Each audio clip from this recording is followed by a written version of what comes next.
This is a poem because I can't sing. This is a poem my father would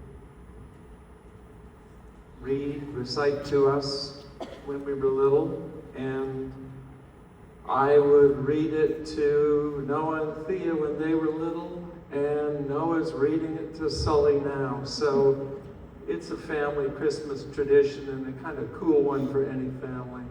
It's about John Lackland, who was the bad Prince John in Robin Hood, a bit of a snivel and a coward and a treacherous jerk. And he grew up to be the bad King John. And he was such a bad king that he gave us democracy unwittingly. So when he made the card, so it all worked out. Milne's a little soft on this. He's kind of forgiving, and that's pretty cool for Christmas. That's kind of the essence of it. And he sees some redemptive qualities in this guy. So this is always a kind of a special poem for us. King John's Christmas. King John was not a good man. He had his little ways. And sometimes no one spoke to him for days and days and days. And men who came across him while walking in the town gave him a supercilious stare or passed with noses in the air. And bad King John stood dumbly there, blushing beneath his crown. King John was not a good man, and no good friend, said he. He stayed in every afternoon, but no one came to tea. And round about December, the cards upon the shelf, which wished him lots of Christmas cheer, fortune in the coming year, and never from his near and dear, but only from himself. King John was not a good man, but had his hopes and fears.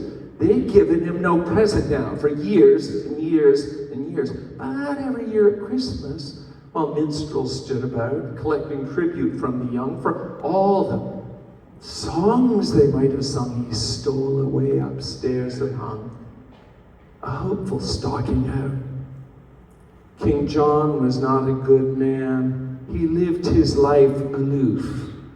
Alone he thought a message out while climbing up the roof. He wrote it down and propped it against the chimney stack. To all and sundry, near and far, have Christmas in particular, and signed it not Johannes Haw, but very humbly Jack.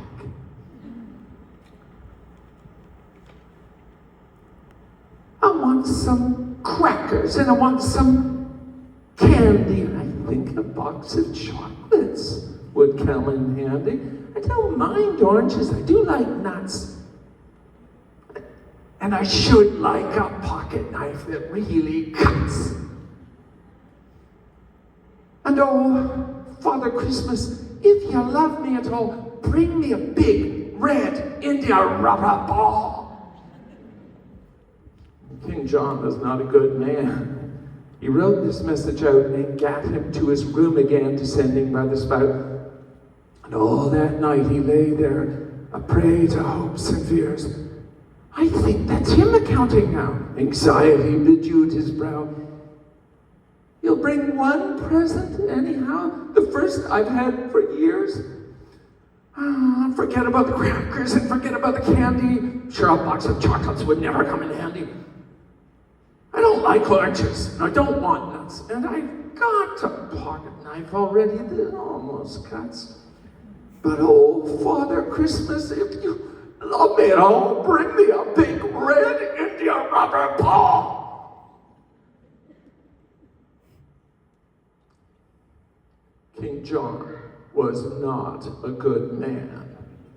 Next morning, when the sun woke up to tell a waiting world that Christmas had begun, and people seized their stockings and opened them with glee, and cards and toys and games appeared, and lips with sticky sweets were smeared. King John said grimly, as I feared, nothing again for me.